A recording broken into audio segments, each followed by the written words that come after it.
Chosen one, let this message resonate within the deepest chambers of your heart, the very place where the echoes of betrayal still sting, a betrayal not inflicted by strangers, but by those you held dearest, those you called family.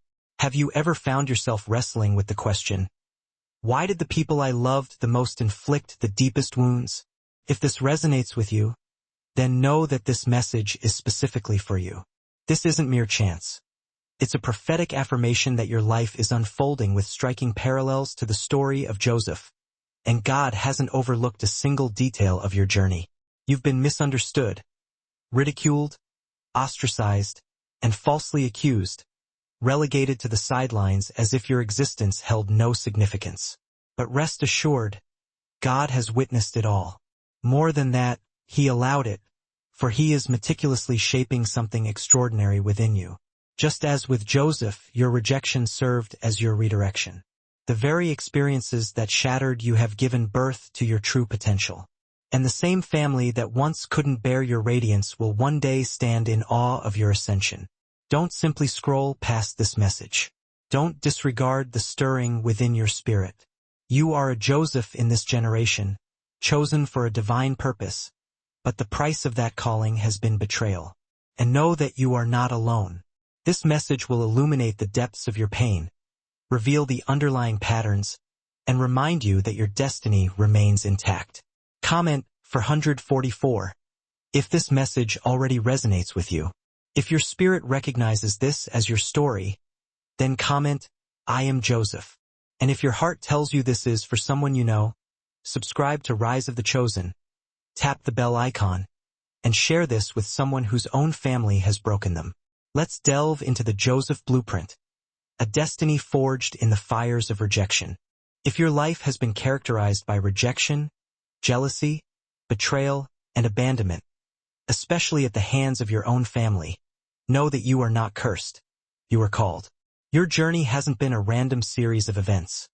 It's been prophetically patterned after the life of Joseph, one of the most powerful leaders in biblical history.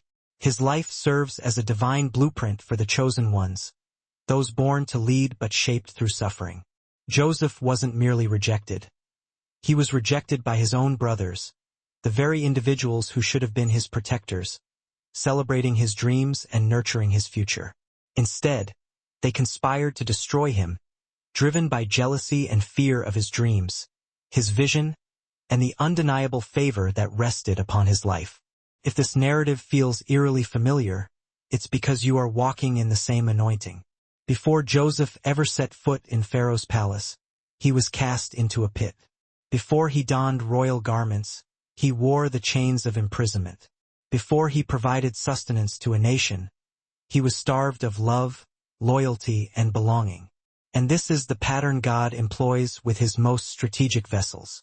Rejection becomes the fertile ground for revelation. Isolation becomes the incubator for leadership, and betrayal becomes the bridge to destiny. You've likely wondered why your family couldn't accept you, why they mocked your spiritual sensitivity, why they treated you as an outsider. But let's be honest. In spirit, you were never truly one of them. You came from them, but you weren't sent for them. You were born to be a deliverer, and deliverers are often misunderstood within their own families. God allowed their rejection because he knew that their acceptance would have limited you, that you would have remained small to accommodate their comfort. You would have diluted your purpose to maintain their approval. Instead, God allowed them to push you out, not to abandon you, but to propel you into your greater calling. Joseph didn't chase after those who betrayed him. He didn't return to prove his worth. He didn't strive to be understood. And neither should you, for your validation isn't found in their applause. It's found in your divine assignment. The more they rejected him, the more God redirected him toward the palace. And so it is with you. This is the blueprint. First the pit, then the process, then the power.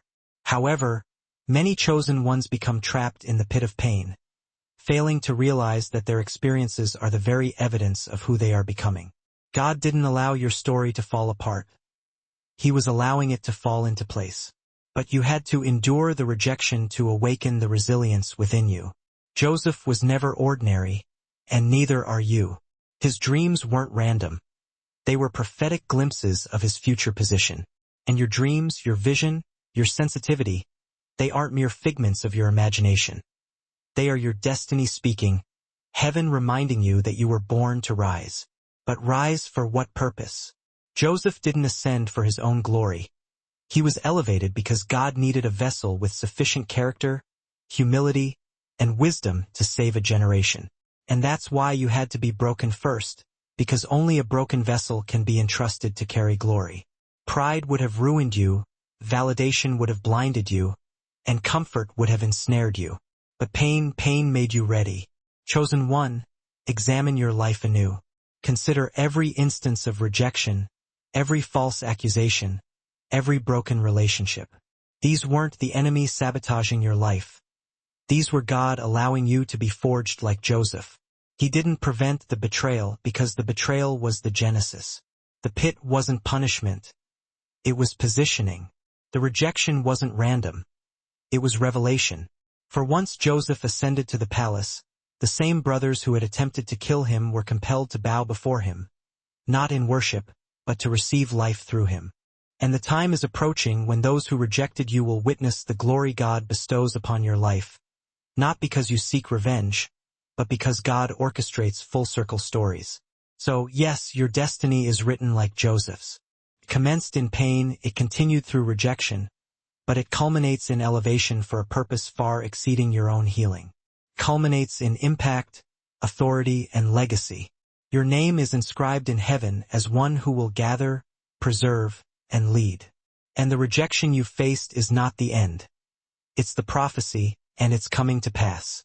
Why your family had to turn on you, chosen one. I recognize that this is one of the most difficult truths to accept.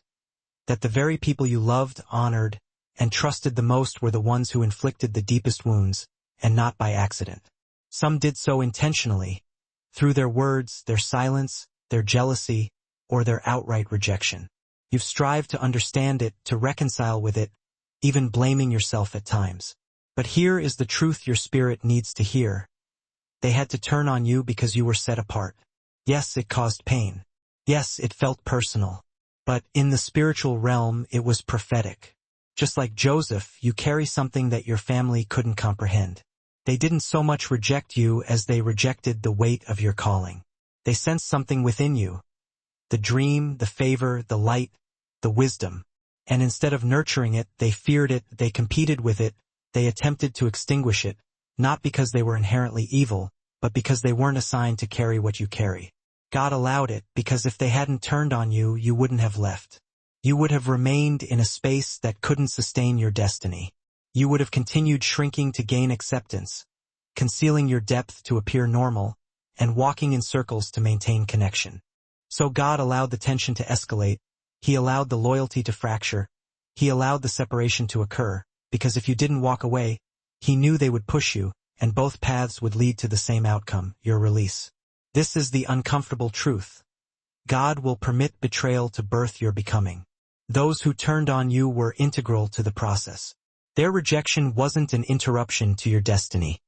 It was an initiation into it. God perceived what you couldn't. He knew that those closest to you would also be the ones who sought to keep you small, keep you average, and keep you bound to cycles you were destined to break. That's why the warfare was always more intense around them, why your peace always vanished in their presence, why you felt like an outsider in your own family, even when you hadn't done anything wrong. Your spirit recognized the truth before your mind could grasp it. This is not where I can stay, and God ensured it. Consider Jesus. Even he was rejected in his hometown. A prophet is not without honor except in his own house. Why? Because people close to you struggle to separate who you were from who God is calling you to be. They remember your mistakes, your flaws, your immaturity. They don't perceive the anointing, they don't see the growth. And if God allowed you to remain where people only remember your past, you would never fully step into your future. So, yes, they had to turn on you not because they were right, not because you were wrong, but because their hearts were not equipped to handle your calling. And that's perfectly acceptable. God never required their approval. He only required your obedience. You are not here to prove yourself to them. You are not here to make them understand. You are here to move forward, to obey heaven, to walk in the very thing they attempted to prevent you from.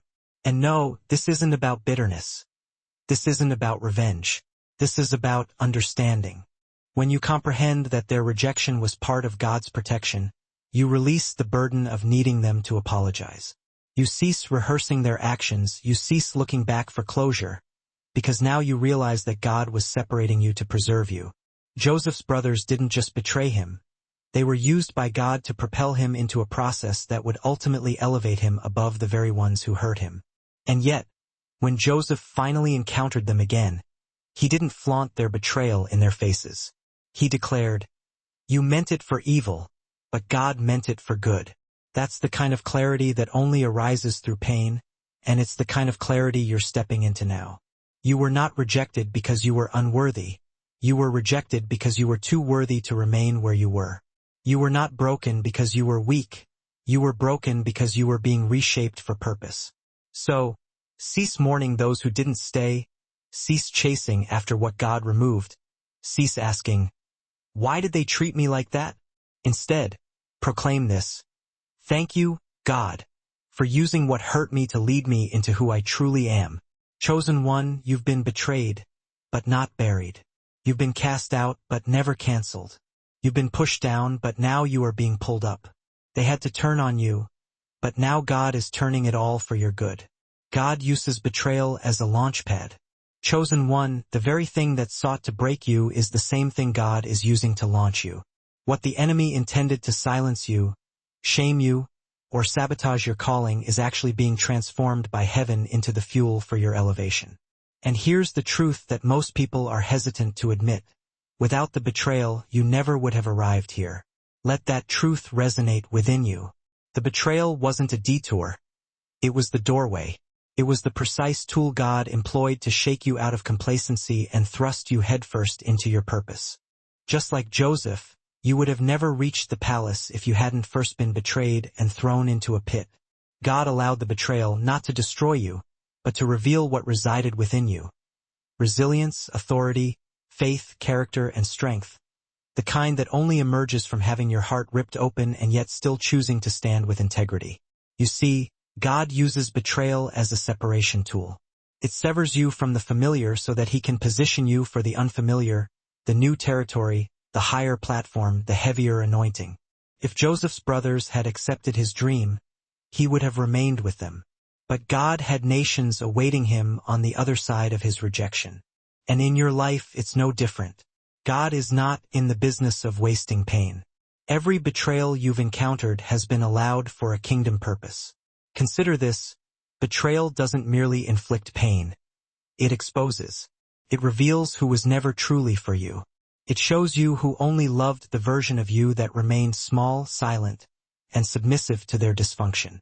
Betrayal shakes off the masks, it purifies your circle, it clears your environment, and, most importantly, it breaks your dependence on people who were never designed to carry your destiny. And while betrayal may originate from people, don't overlook this. God controls the outcome. Joseph's brothers made the decision, yes, but God allowed it because God is sovereign even over your enemies. What they intended for evil, he repackaged into purpose. That pain propelled Joseph into the journey that refined him into the kind of man who could wield power without pride.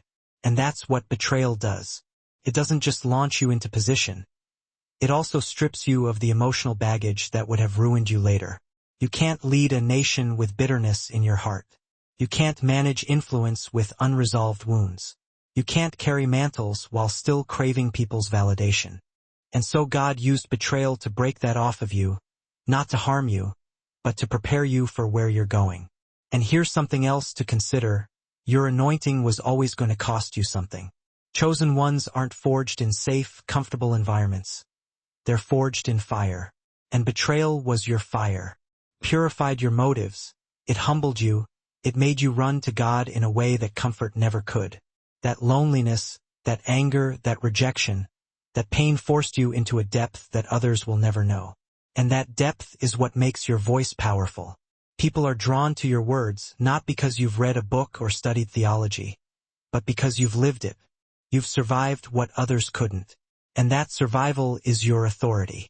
That is why God uses betrayal to launch leaders, because it produces a type of authenticity and credibility that fake religion and surface-level living can never replicate. So, cease viewing betrayal as a setback. It was a spiritual slingshot. They pushed you down, and God used that momentum to pull you back, build pressure, and now He's about to release you forward with force. If you hadn't been betrayed, you wouldn't have been prepared. If you hadn't been lied about, you wouldn't have learned how to depend on God's voice above man's. If you hadn't been left out, you wouldn't have made room for what heaven is sending now. And now, just like Joseph, you're standing at the precipice of your palace season. You're not there because of the people who helped you. You're there because of the people who hurt you.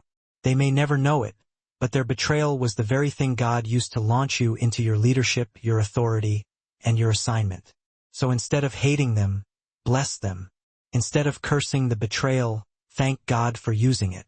Instead of replaying the pain, reframe it as preparation. Because now you're not broken. You're built. You're not bitter. You're bold. You're not behind. You've been launched. And nothing can stop what God is about to do with your life. You were never meant to fit in with them, chosen one. One of the most painful aspects of your story has been the feeling of never belonging, not even within your own family. You always felt different. Even as a child, you were the quiet one, the deep thinker, the sensitive soul. You perceived what others didn't, you heard what they ignored, you felt things more intensely. And while you spent years attempting to blend in, no matter how much you gave, changed, or compromised, it was never enough to gain acceptance. But here's the truth you need to finally embrace in your spirit. You were never meant to fit in. God didn't assign you to be one of them. He assigned you to be set apart. That rejection you felt wasn't a curse. It was your marking. That discomfort in certain rooms, that feeling of being both too much and not enough simultaneously, that was divine agitation. It was heaven reminding your spirit that you don't belong in circles that cannot carry your calling. It's not arrogance. It's assignment. It's not that you're better than them. It's that you're different by design. You carry a different frequency, you walk with a different weight, you think on a deeper level, you pray in ways they don't understand, and you crave truth when others are content with tradition. And because of that, attempting to fit in with people who aren't called like you will always leave you spiritually depleted. Reflect on your life. How many times did you try to be accepted? How many times did you lower your standards to maintain connection? How many times did you feel drained after spending time with those who were supposed to pour into you? That wasn't coincidence. That was a misalignment. And every time you attempted to shrink, mute, or mold yourself just to remain in their presence, your spirit grieved. Because, chosen one, you were never designed to be part of the crowd. You were created to lead it out. Just as Joseph couldn't blend in with his brothers, you couldn't blend in with your bloodline. God gave you dreams they couldn't comprehend. He gave you insights that made them uncomfortable, and instead of celebrating what was on your life, they rejected you for it. But rejection from people is often confirmation from heaven. God had to show you early on that your identity would never be found in human approval. He didn't allow them to receive you because if they did, you would have found your worth in their acceptance, and that would have become a prison. So instead, He kept you as the outsider, He kept you as the black sheep, not to harm you, but to protect what He placed inside you. And I understand that kind of loneliness can feel unbearable. You've cried out to God, asking, "Why do I feel so isolated? Why does no one understand me? Why can't I find where I belong?" But your soul isn't malfunctioning. It's been set to a higher frequency. You've been tuned to heaven's assignment, and Earth systems, even your own family, can't handle that kind of sound.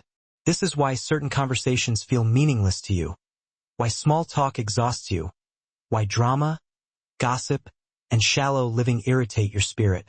You've outgrown those environments not because you're proud, but because your soul has been trained in the secret place. You were shaped in solitude, not in social circles. And that training comes with a cost, but also with a crown. God has hidden you for a reason. He's preserved you for a season. He's called you to lead, not to fit in. So, cease attempting to return to where God pulled you out of. Cease attempting to blend in with people who only understand the old version of you. Cease grieving the connections that broke when you started growing. They had to break, because you can't remain bound to people who don't recognize the weight on your life. And when you finally embrace this truth, that you were never meant to fit in, something powerful happens. You stop apologizing for your calling. You stop explaining your growth. You stop attempting to force old relationships to survive in your new identity. And instead, you walk forward boldly, unashamed, anointed, because fitting in was never the goal. Alignment was. And now that God is aligning you with your real tribe, your spiritual family, your divine connections, your appointed destiny helpers, you'll finally feel at home, not in a room, but in your calling. That's where you belong. That's where you lead. That's where you're known.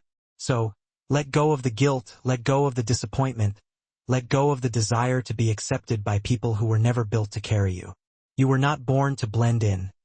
You were born to break cycles, shift atmospheres, and rise where no one else could. Chosen one, you don't fit in because you were born to stand out. Dreamers are always the most hated, chosen one. Let's speak the truth. You didn't ask for the dream. It was given to you. You didn't go searching for vision, for revelation, for divine instruction. It found you. You were simply being you, sensitive, obedient, connected to God. And suddenly, you started seeing things no one around you could see. You started dreaming of places you'd never been, hearing things no one else heard, and sensing a future that didn't resemble your present. And from that moment forward, you became a target. Because dreamers are always the most hated, not because they are loud, not because they are proud, but because they carry sight. And sight is threatening to people who are blind to purpose. You were hated because you saw too much, you were attacked because you spoke truth too early, you were mocked because you carried the future in your mouth, even while living in a present that didn't reflect it yet. Consider Joseph. All he did was share his dream. He simply expressed what God had shown him. And his brothers, his own blood, hated him for it, not because of what he did, but because of what he saw. He hadn't even stepped into the fulfillment yet, and still the jealousy was triggered. Why? Because vision will always stir up insecurity in those who don't see anything for themselves. You've experienced it too. You shared your excitement about what God showed you, and people laughed. You spoke about your vision, and they rolled their eyes. You attempted to bring light, and they attempted to dim it. It wasn't your personality, it wasn't your behavior. It was your assignment. You carry something bold, something prophetic, something too large for small minds to grasp. And instead of asking how they could grow with you, they attempted to silence you. Don't take it personally. Take it prophetically. The fact that your dreams stirred up hate is evidence that your vision holds weight. People don't attack what's empty. They don't fight what's meaningless. But when someone sees you walking with divine instruction, especially when they've been stuck in cycles for years, their flesh rises up. Your destiny becomes a mirror to their delay, and your clarity becomes a threat to their complacency. You need to understand this deeply. Dreamers live under a different level of warfare, not because of who they are in the natural, but because of what they carry in the spirit. You're not just dreaming for yourself. You're dreaming for a generation. You're dreaming on behalf of a people who have lost vision. You're dreaming solutions, deliverance, change, impact. And every time you speak, it breaks spiritual fog. That's why hell comes for you so hard. That's why people attempt to label you as too much, too deep, or delusional. It's not about you. It's about the disruption your dream creates. Dreamers disturb atmospheres. Dreamers shift timelines. Dreamers expose the fact that God is still speaking, and that alone is enough to stir the hatred of those who no longer listen. But just like Joseph, you cannot silence your dream simply because it makes others uncomfortable. If he had kept his dream to himself, he might have retained their approval, but he would have missed the process that led to the palace. Every word spoken in doubt, every discouraging remark, seemed to push him closer to the precipice, closer to the pit. But the pit, you see, was never an accident. It was meticulously woven into the grand tapestry of the plan. Dreams don't merely birth greatness. They meticulously refine it, forging resilience in the crucible of adversity. And let this truth resonate deep within your spirit. You are not delusional. You are not chasing phantoms. Those dreams that flicker in your heart, those innovative ideas that dance in your mind, those tantalizing glimpses of what could be, they are spirit-breathed, divinely inspired. God, in his infinite wisdom, is unveiling a future he intends for you to help sculpt. And he will not stand idly by while you bury your vision simply because the naysayers surrounding you lack the capacity to perceive it. So, I implore you, cease diluting your dreams to appease small minds. Stop shrinking your expansive vision to fit into their limited perspectives. Stop seeking validation from individuals who couldn't even manage their own God-given assignments, let alone comprehend the magnitude of yours. God didn't entrust your sacred dream to your family for safekeeping. He placed it squarely within your heart. He didn't unveil your breathtaking vision to your friends. He revealed it to you, and even if applause is absent, even if support wanes, even if understanding remains elusive, press forward nonetheless. Speak with unwavering conviction, build with tireless dedication, because the dream, divinely planted, pulsates with eternal life. And the very same God who whispered that dream into existence will safeguard it, nurture it, and bring it to pass in spectacular fashion. Yes, dreamers often face scorn and derision. They are often misunderstood and vilified. But they are also the most formidable forces on this earth because when a dreamer emerges from the fires of betrayal, when they claw their way out of the depths of the pit, when they stubbornly cling to their unwavering trust in God, they become utterly unstoppable. They transcend the ordinary and become the chosen ones. That, my friend, is precisely who you are evolving into. The pit you find yourself in is not the period at the end of your sentence. It is a crucial stage in the process. It is a chrysalis where transformation occurs.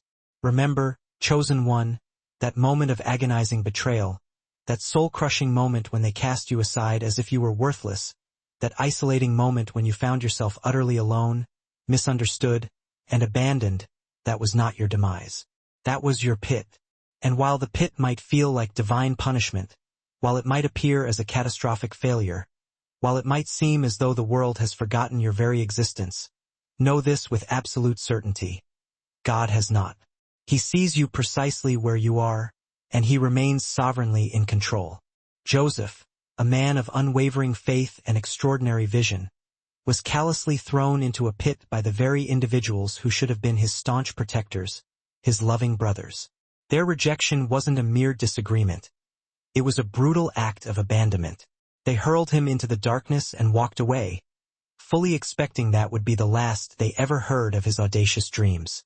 But what they failed to comprehend, and what you must now grasp with unwavering conviction, is that God masterfully uses the pit as an integral component of his divine process. It is not a graveyard where dreams wither and die. It is fertile ground where destiny is meticulously planted. The pit is undeniably a place of darkness, a place of profound quietude, a place of gut-wrenching loneliness. It feels like an unbearable loss. But in the realm of the spirit, it is the sacred space where pride is shattered, where self-reliance is stripped away layer by layer, where faith transcends mere theory and becomes the only lifeline you have left to cling to. The pit is not your grave. It is your refiner's fire. It is the place where God methodically removes everything and everyone that cannot accompany you to the palace he has prepared. It is where you cease craving the fleeting validation of others, where you stop performing for applause, where you finally begin to understand, deep within your soul, who you are when no one is clapping, when no one is watching. If you find yourself in a pit season, whether emotionally drained, spiritually parched, financially strapped, or relationally fractured, know this truth. This is not where your story ends. This is where the authentic version of you begins to emerge. This is where you discover the version of yourself that refuses to quit when fatigue overwhelms you. This is where you learn to worship in the deafening silence, where you pray without an audience, where you obey without the need for a prestigious title. This is where you master the art of carrying the weight of your divine calling without requiring constant visibility. God, in his infinite wisdom, allowed the pit to teach you invaluable lessons that the cheers of the crowd never could. He and he alone is your ultimate source. Not your family, not your friends, not your platform, no matter how impressive it may seem. And until you firmly grasp this fundamental truth, you are simply not ready for the elevated position he has meticulously prepared for you. The palace, without this crucial understanding, is not merely a place of favor. It is a pressure cooker. Only those who have been through the refining fire can wield power without succumbing to its corrupting influence. Some of you are still languishing in your pit. You are desperately wondering when God will finally deliver you, when you will finally be seen, heard, and honored for the unique individual you are. But the truth is, you are not stuck. You are in rigorous training. Every tear shed washes away the insidious need for external validation. Every unanswered question compels you to deepen your dependence on God's unwavering voice. Every agonizing delay is teaching you to walk by unwavering faith, even when you can't see the path ahead. You are being meticulously sharpened, painstakingly refined, deliberately hidden, because what you carry within you is far too precious to be rushed into the world prematurely. And while you may feel forgotten, lost in the shadows, God is diligently working in the background, orchestrating a masterpiece. Just as Joseph was eventually and miraculously lifted out of that desolate pit, your appointed time is rapidly approaching. And when it arrives, you won't have to force it, you won't have to manipulate circumstances, you won't have to beg anyone to remember your name. God, in His perfect timing, will cause the right person to see you, to recognize your potential, to champion your cause. Because this entire arduous process was never about inflicting punishment. It was about strategically positioning you for your divine assignment. Do you see it now? The pit was never intended to be the end of your journey. It was merely a passage, a transformative tunnel that bridged the gap between who you once were and who you are destined to become. And once you emerge from its depths, you will bear little resemblance to the person they carelessly threw down. You will be wiser, infinitely stronger, divinely anointed, and unshakably resolute. Because what has been cultivated within you in the darkness will sustain you in the brilliance of the light. Stop labeling it as a failure. Stop calling it abandonment. Call it what it truly was: preparation. Heaven's version of boot camp. The sacred molding ground for those chosen to carry nations, not merely insignificant names. Joseph did not remain trapped in the pit, wallowing in despair. And neither will you, because you are not being buried. You are being strategically planted. And when God has completed the work of cultivating you in the silence, you will rise with a harvest of fruit that no one saw coming, a testament to His miraculous power. Chosen one, your pit is irrefutable proof. Proof that you carry an abundance of anointing that cannot be taken lightly. Proof that your challenging process is divinely ordained. And proof that your extraordinary story, much like Joseph's, is far from over. From prison to palace, God will reveal you in His perfect timing, in a way that will leave no room for doubt. What they mistakenly perceived as the definitive end of your story was simply a necessary pause in your preparation. After the ordeal in the pit, Joseph was unjustly cast into prison. And many often overlook this crucial part of the narrative, the long, quiet stretch of time that separated the agonizing betrayal from the earth-shattering breakthrough. But God did not. Because in that seemingly hopeless prison, something even greater than the splendor of the palace was transpiring. In that confining space, Joseph's character was being meticulously refined.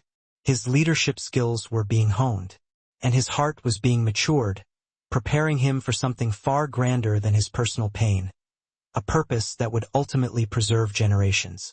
You, too, have been in your own metaphorical prison season. Not necessarily confined by chains of metal, but perhaps bound by chains of relentless delay, deafening silence, false accusations, persistent misunderstanding, and soul-crushing isolation. You have felt stuck, forgotten, locked away from the world while others seemingly effortlessly rise to prominence. You've watched individuals bypass necessary steps, receive unwarranted recognition, and secure coveted promotions, and you've cried out to God in frustration. When, Lord, will it finally be my time? But hear this with unwavering clarity. The prison does not invalidate the promise. It safeguards it. God often conceals His chosen ones in obscurity before He unveils them in power, ensuring that they are fully prepared for the weight of their calling. Because what is meticulously built in secret cannot be easily broken in public. Even within the confines of that prison, Joseph continued to serve faithfully. He interpreted dreams with uncanny accuracy. He extended a helping hand to others in need. He remained steadfast, even when he had every justification to become bitter and shut down completely. And this is your word for this season. Remain faithful in the prison. Do not allow the agonizing delay to lead you into disobedience. Do not let the suffocating hiddenness extinguish the flame of your hope. Do not allow the deafening silence to tempt you to sabotage your own divinely ordained season. Because when God is ready to reveal you to the world, no human, no earthly system, and no demonic force in hell can thwart his sovereign plan. Your prison season has been the setup, the carefully orchestrated prelude to your breakthrough. God has been watching with unwavering attention, observing how you respond to closed doors, scrutinizing your patience, testing your obedience, and evaluating your overall attitude. Not because he is inherently cruel or capricious, but because he is meticulously preparing you to confidently walk into rooms you never applied for, to seamlessly step into positions you never campaigned for, and to graciously receive favor that you could never earn through your own merit. The palace is not given to those who aggressively chase it with selfish ambition. It is bestowed upon those who patiently endure the often arduous process, emerging from the refiner's fire stronger and more resilient. One day, Joseph was a forgotten prisoner, languishing in obscurity. The next day, he was standing before Pharaoh, second in command of the most powerful nation on earth. That is how swiftly God can transform a life, how radically he can rewrite a story. He didn't painstakingly climb the corporate ladder. He was miraculously pulled from the shadows because his appointed moment had finally arrived. And, chosen one, your moment is rapidly approaching, too. The divine release, the public recognition, the strategic positioning in the very place your enemies confidently declared you would never reach. It's all meticulously scheduled by heaven. And no agonizing delay, no unforeseen detour, and no malicious act of betrayal can ultimately cancel what God has sovereignly placed on your life. You are not falling behind in some cosmic race. You are not forgotten, lost in the vastness of the universe. You are not overlooked in the grand scheme of things. You are being carefully preserved, shielded from premature exposure. Because God, in his infinite wisdom, does not reveal his generals while they are still bleeding from their wounds. He does not release powerful mantles while your heart still requires healing and restoration. He does not rush his chosen ones into positions of authority. He meticulously refines them, prepares them, and equips them for the weighty responsibility ahead. And when your divinely appointed time arrives, there will be no confusion, no destructive competition, no counterfeit opportunities, just open doors, divine favor, and supernatural positioning that defies all earthly logic. This is precisely why the enemy has relentlessly tried to make you give up hope in the prison. This is why he has desperately attempted to convince you that your life will always be defined by confinement and disappointment. But he is a liar, a master deceiver. And now you are finally beginning to see that the pit did not kill you, and the prison did not break you. Instead, they meticulously built you into the resilient, unwavering individual you are today. They sharpened your discernment, matured your spirit, and eradicated your insatiable need for external validation. And now, you are evolving into the kind of leader who can wield power without succumbing to pride, exercise authority without exhibiting arrogance, and gracefully receive favor without ever forgetting where you came from. You are not being delayed, you are being deliberately developed. And when the moment of your divine release finally arrives, it won't be about proving anything to those who doubted you or celebrating a petty victory over your adversaries. It will be about confidently stepping into your God-given assignment, without hesitation or apology, and fulfilling your divine purpose with unwavering passion. Just as Joseph stood before Pharaoh with unshakable confidence and crystal-clear clarity, you will stand before your own meticulously prepared platform, before your own divinely chosen people, and before your own unique purpose, and it will be abundantly clear to all that God orchestrated it all. So, prepare yourself. Get your spirit ready. Continue to faithfully interpret dreams in the confines of the prison. Persist in praying fervently in the shadows. Keep diligently honing your God-given gifts while no one is watching, because one day soon, the call will come. The door will swing wide open, and God himself will say, "Now reveal them to the world, From prison to palace is not merely a metaphorical concept. It is your prophetic journey, the unfolding of your divine destiny. And when you confidently step into it, no one will be able to deny that the very same God who sovereignly allowed your agonizing pit and your isolating prison is the very same God who has strategically placed you in the palace, ready to reign and fulfill your purpose. Hold on with unwavering tenacity. You are not being punished. You are being meticulously prepared for a platform that only the thoroughly processed can stand upon with unwavering integrity. And now, we arrive at the most challenging yet profoundly liberating lesson of all. How to forgive those who have deeply wounded you. Chosen one, of all the invaluable lessons Joseph had to learn on his arduous journey, the hardest and most sacred was this: the transformative power of forgiveness.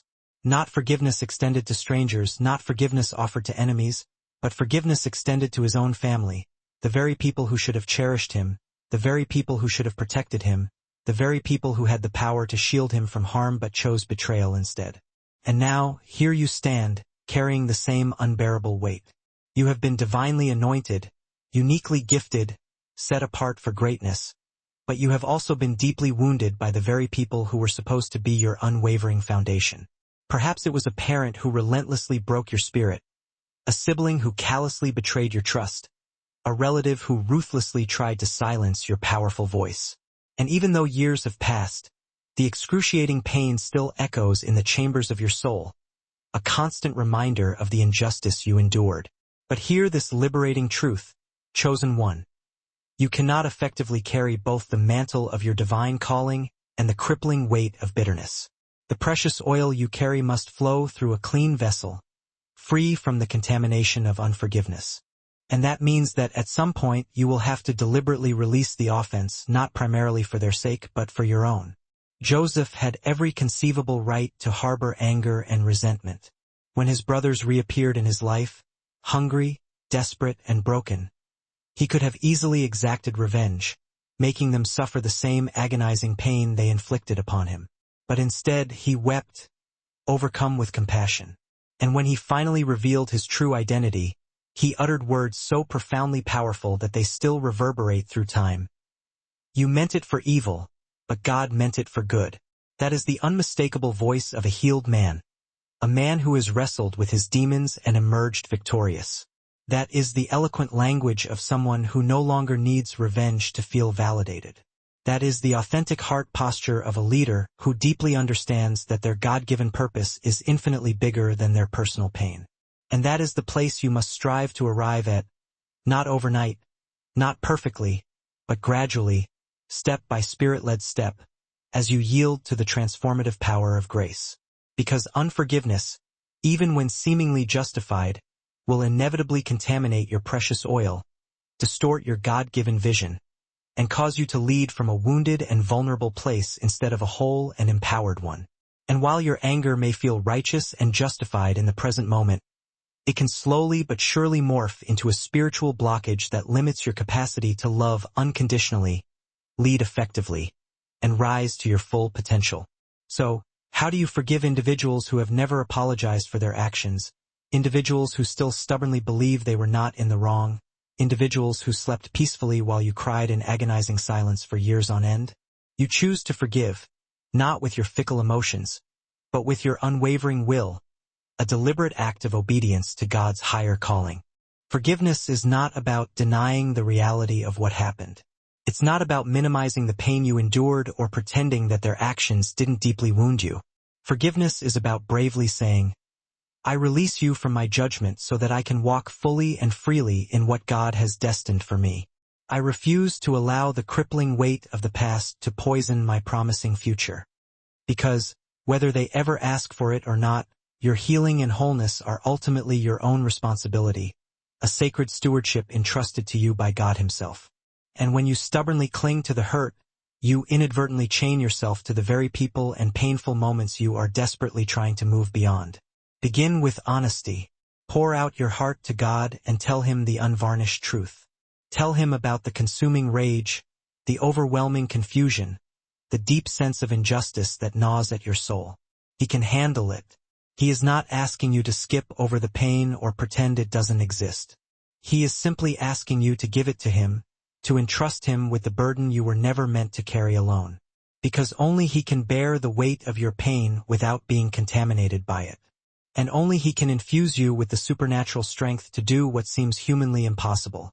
To bless those who have broken you, to extend compassion to those who have shown you none. Then, begin to intentionally pray for them, even if you don't feel like it. You don't have to muster up contrived feelings of affection. Just begin to sincerely ask God to touch their hearts, to soften their hardened spirits, to do what you, in your limited human capacity, simply cannot do. Something profound happens in the realm of the spirit when you cease endlessly rehearsing the betrayal in your mind and deliberately begin to release it to God. You are not condoning their reprehensible actions or excusing their inexcusable behavior. You are declaring, God, I trust you to handle justice in your perfect timing and in your perfect way, so that I no longer have to live bound by the crippling weight of it. And most importantly, forgive yourself for the years you spent consumed by bitterness, for the explosive anger you didn't know how to process in a healthy way, for the boundless love you poured out on people who didn't know how to receive it with gratitude. You were simply doing the best you could with the limited light you had at the time. But now, you are actively engaged in the process of healing, growing, and evolving into the person God has destined you to be. And you no longer need to be tethered to old pain to prove your strength. Your strength is not found in your ability to hold on to grudges. It is found in your willingness to let them go. Joseph was only able to fully step into his extraordinary destiny when his heart was cleansed of all bitterness and resentment. And the same holds true for you. You are called to lead with unwavering integrity, to carry the weight of responsibility with unwavering grace, and to rise to unimaginable heights. But you cannot effectively build a magnificent future while stubbornly clinging to the crumbling ruins of your past. So, forgive. Not because they necessarily deserve it, but because you do. You deserve to experience the deep, abiding peace that surpasses all understanding. You deserve to walk in the liberating freedom that comes from releasing the chains of unforgiveness. You deserve to confidently step into your palace season without dragging the heavy prison chains of past hurts behind you. Forgiveness is not a sign of weakness. It is a profound expression of wisdom. And when you truly let go, when you release the offense completely, you don't diminish your power. You reclaim it. You were divinely set apart to save the very individuals who betrayed you, to demonstrate the transformative power of grace in the face of unimaginable pain. Chosen one. This final truth may be the most difficult to accept, but it is the very key that will unlock the fullness of your divine assignment. You were not simply set apart to survive the storms of life. You were set apart to save others from them, and yes, that even includes the very individuals who betrayed you and attempted to derail your destiny. This is what makes Joseph's timeless story so profoundly powerful. Not simply the vivid dream he had, not the extraordinary favor he received, not even his meteoric rise to power, but the way he used his position of influence to impact his betrayers for good. The most impactful moment in Joseph's transformative journey came when he stood face to face with the same brothers who had plotted his death in cold blood. And he didn't choose the path of vengeful retribution. He chose the path of redemptive reconciliation.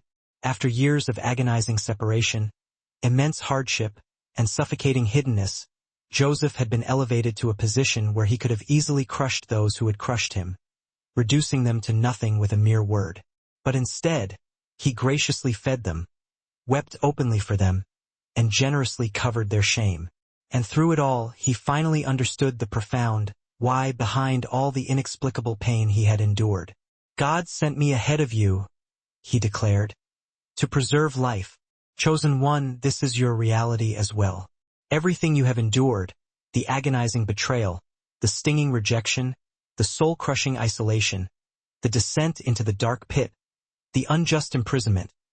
It was all preparation, meticulously orchestrated by a loving God, to transform you into a vessel of divine preservation, a conduit of his unwavering grace.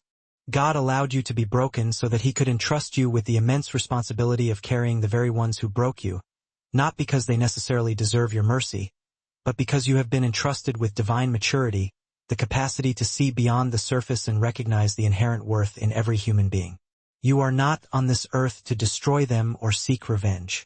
You are here to redeem the bloodline they tried to bind you to break generational curses that have plagued your family for far too long, to rewrite the narrative of your family's legacy, to rise so high that even those who were once blind to your value will one day benefit from your obedience. That is true leadership, the kind that transcends ego and ambition.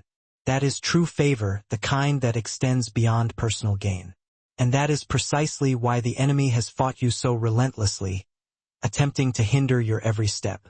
Because once a chosen one fully realizes that they were set apart, not merely for personal greatness, but for the far more profound purpose of redemptive reconciliation, hell loses its grip, bitterness loses its venom, and healing begins to flow, not just through you, but through everyone connected to your name.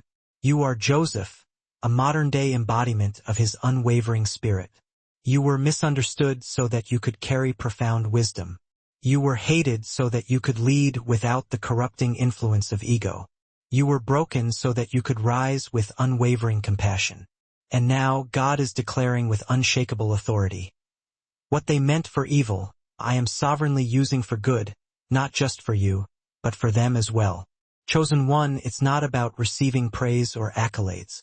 It's about being strategically positioned by God for a purpose that far transcends your personal ambitions. Positioned to carry the transformative power of mercy. Positioned to model the boundless grace of God. Positioned to lead people back to the heart of God, even those who once tried to bury you and extinguish your flame.